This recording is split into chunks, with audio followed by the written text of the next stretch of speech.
오늘 우리가 읽은 시편 112편은 찬양시로 분류하고 있고요. 113편은 감사 예배시로 분류됩니다. 오늘은 시편 112편에 대해서 살펴보려고 하는데, 시편 112편은 어제 읽은 시편 111편과 마찬가지로 한 사람에 의해서 지어진 한 쌍의 시로 여겨집니다. 따라서 두 시의 형식이나 내용은 상당히 비슷합니다. 이러한 시편 112편은 크게 세 문단으로 나눌 수가 있습니다. 우선 1절은 여호와의 계명을 지키는 자의 복락에 대해서, 2절에서 9절은 여호와의 계명을 지키는 자가 누릴 복락에 대한 구체적인 진술을, 마지막으로 10절은 의인과 대조되는 악인의 운명에 대해서 말씀하고 있습니다. 오늘은 이 가운데서 1절에서 4절 말씀에 대해서 살펴보려고 합니다. 할렐루야, 여호와를 경외하며 그의 계명을 크게 즐거워한 자는 복이 있도다. 그의 후손이 땅에서 강성하며 정직한 자들의 후손에게 복이 있으리로다. 부와 재물이 그의 집에 있으며 그의 공의가 영구히 서 있으리로다. 정직한 자들에게는 흑암 중에 빛이 일어나나니 그는 자비롭고 긍휼이 많으며 의로우니로다. 시편 111편에서 시인은 정직한 사람에 대해서 말하고 있는데, 성경에서 말하고 있는 정직이란 하나님 앞에서 떳떳함을 말하고 있다고 어제 말씀을 드렸죠. 사람이 하나님 앞에서 떳떳하다는 것은 도덕적으로나 윤리적으로 완전해서가 아닙니다. 하나님의 아들 예수 그리스도의 피가 우리의 죄를 구속하셨기 때문에 우리는 하나님 앞에서 의롭다 칭함받은 의인이 된 것이죠. 이것이 바로 성경에서 말씀하고 있는 정직한 자에 관한 정의입니다. 그러므로 정직한 자란 하나님을 마음속 깊은 곳에서부터 경외하는 자를 말합니다. 하나님을 경외한다는 것은 단순하게 하나님을 무서워하거나 하나님을 두려워하는 것을 의미하는 것이 아니라 하나님을 존중히 여기는 것을 말하는 겁니다. 예를 들어서 우리가 만일 부모님을 존중히 여긴다면 부모님의 말씀을, 그 말씀에 대해 순종하게 될 겁니다. 하지만 부모님에 대한 존경의 마음이나 존중이 없다면 부모의 말을 우습게, 아주 쉽게 생각할 것입니다. 하나님에 대해서도 마찬가지입니다. 우리가 진정으로 하나님을 존중히 여긴다면 하나님의 계명을 따라 하나님의 말씀에 순종하는 삶을 살아가게 될 것입니다. 이것이 바로 하나님을 경외하는 사람들이 살아가는 삶의 모습입니다. 그래서 오늘 본문 1절에서 시인은 여호와를 경외하며 그의 계명을 즐거워하는 자는 복이 있다라고 고백합니다. 이 고백은 어제 읽은 시편 111편에서도 그대로 나와 있죠. 그런데 그에 따라 하나님께서 베푸시는 복의 내용은 다릅니다. 시편 111편에서는 여호와께서 자기를 경외하는 자들에게 양식을 주시며 그의 언약을 영원히 기억하시리로다 라고 말씀하고 있죠. 즉 여호와를 경외하는 자에게 하나님은 양식을 주시고 매일의 삶 가운데 하나님의 언약을 영원히 기억하시는 복을 허락해 주신다는 것이었습니다. 그리고 이어지는 오늘 시편 112편에서는 여호와를 경외하는 자에게 세 가지의 복을 약속하고 있습니다. 먼저 그의 후손이 복을 얻게 될 것이라는 약속입니다. 이에 대해서 다윗은 이렇게 구체적으로 고백을 합니다. 내가 어려서부터 늙기까지 의인이 버림을 당하거나 그의 자손이 걸식함을 보지 못하였도다. 그는 종일토록 은혜를 베풀고 꾸어주니 그의 자손이 복을 받는도다. 모든 부모는 자녀가 잘 되기를 간절히 바라며 기도합니다. 그런데 성경에서는 부모가 정직하여 하나님을 경외하는 사람이 되고 남에게 종일토록 은혜를 베풀고 꾸어주면 그의 자손이 복을 받게 된다 말씀하고 있습니다. 사실 이건 제 간증이기도 해요. 저 역시 가난한 가정에서 자랐지만 제 어머니는 베푸는 것을 참 좋아하셨어요. 그래서 제가 좋은 교회에서 좋은 성도님들에게 넘치도록 많은 사랑과 은혜를 받고 있는 거예요. 그래서 제 아내와 종종 그런 이야기를 나눠요. 우리 어머니께서 심어 놓으신 것이다. 그거를 우리가 지금 거두고 있다. 여러분, 우리가 자녀에게 해주는 것 너무도 중요하죠. 자녀가 잘 되기를 바라는 마음. 그래서 자녀에게 모든 것을 쏟아붓고 있어요. 모든 부모가 그럴 겁니다. 그런데 내가 자녀에게 해줄 수 있는 것보다 하나님께서 우리의 자녀에게 갚으실 수 있도록 하는 것이 훨씬 더 중요해요. 내가 자녀에게 해주는 것보다, 해줄 수 있는 것보다 하나님께서 우리 자녀에게 해주신다면, 하나님께서 우리 자녀에게 갚아주신다면 그게 훨씬 더 큰 축복이란 말입니다. 그게 훨씬 더 큰 은혜예요. 내가 자녀에게 해줄 수 있는 건 미미해요. 하지만 하나님께서 내 자녀를 책임져 주신다면 이걸 내가 자녀에게 해주는 거랑 비교할 수 있겠습니까? 그럴 수 없어요. 그런데 그 방법이 성경에 나와 있잖아요. 하나님께서 어떻게 우리 자녀를 책임져 주시고 함께 하시고 그들에게 복을 내려주실까? 그 방법이 나와 있잖아요. 그게 뭡니까? 하나님을 경외하고 남에게 베푸는 거예요. 하나님을 경외하고 그 앞에서 정직하게 행동하며 그리고 남에게 베푸는 삶을 살아라. 남에게 베푼다는 것은 가난한 자, 고아와 과부, 압제받는 자, 그런 사람에게 돕는 것은 성경에서 뭐라고 말합니까? 하나님께 구워주는 거다라고 말하고 있잖아요. 성경의 기록이잖아요. 하나님께 구워주는 거라는 거예요. 갚을 수 없는 사람에게 은혜를 베푸는 거는 하나님께 빌려주는 거라고 말하잖아요. 성경에서. 하나님께 그것은 구워주는 거다.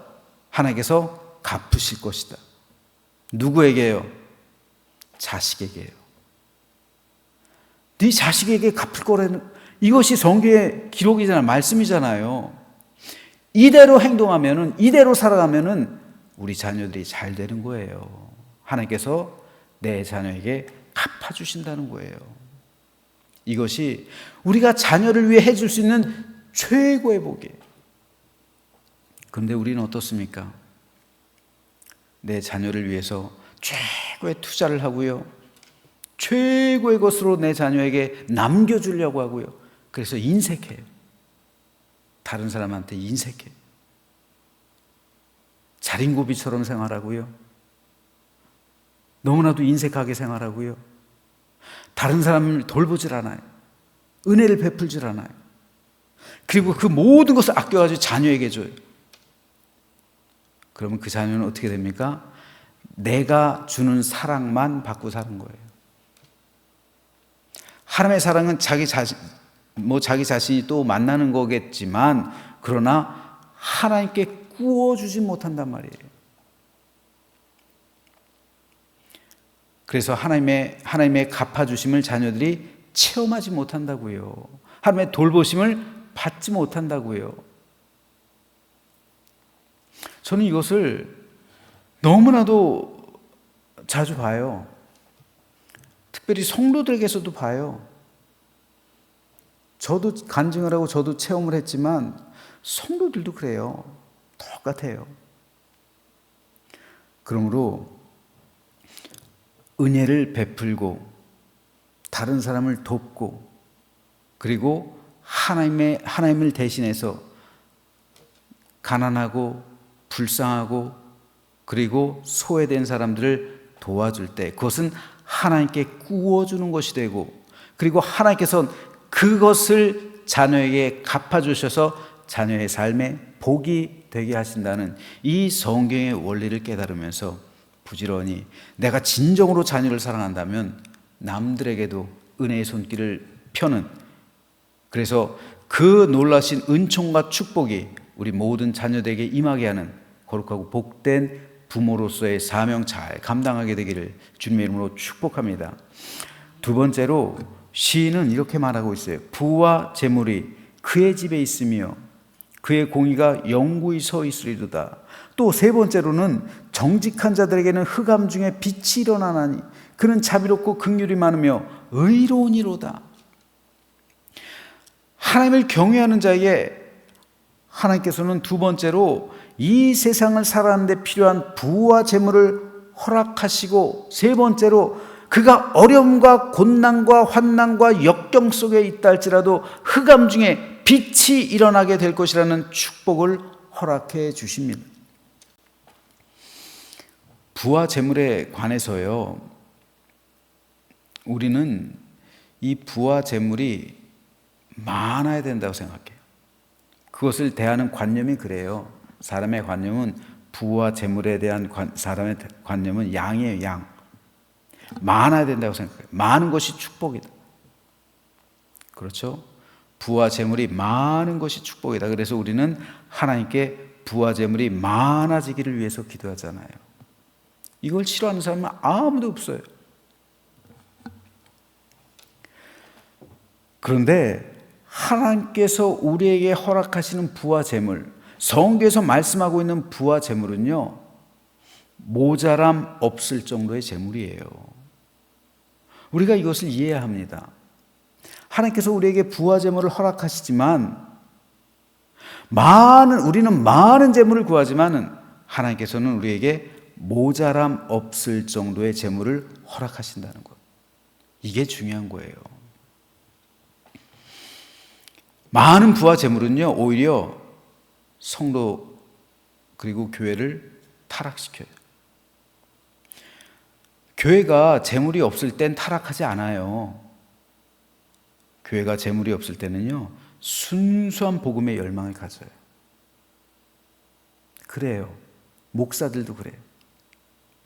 목사들도 가난했을 때는 순수한 복음의 열정을 가져요.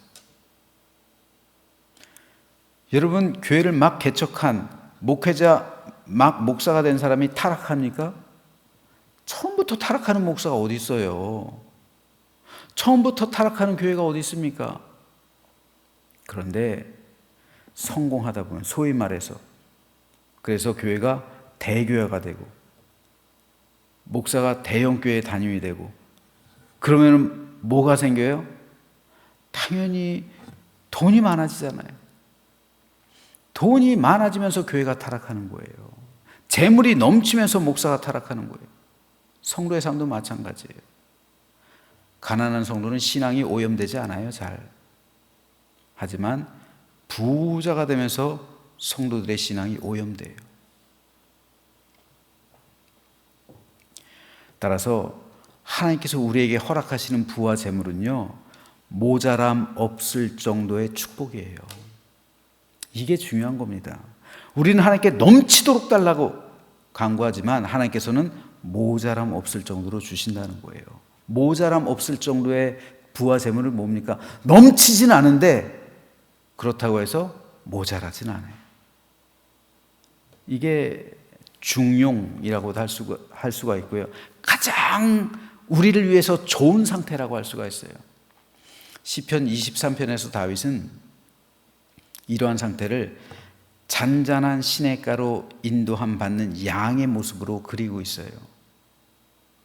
양들이 물을 마실 수 있는 최적의 장소는 잔잔한 시냇가. 잔잔한 시냇가가 어느 정도 깊이인지 아세요? 발목 정도. 딱 양들의 발목 정도로 오는, 무릎 이하에 있는 그곳이 잔잔한 시냇가예요. 양들은 털이 많기 때문에 강물에 들어가면 물에 빠져 죽어요. 조금만 깊어도 양들은 헤엄을 못 치기 때문에 그 털이 그 양들을 끌어당기기 때문에 물속에서 양들은 헤엄을 못 쳐서 죽습니다.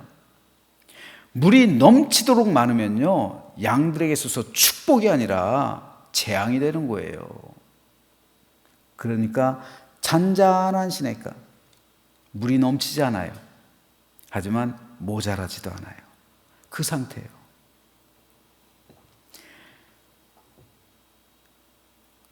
하나님의 교회도 마찬가지입니다.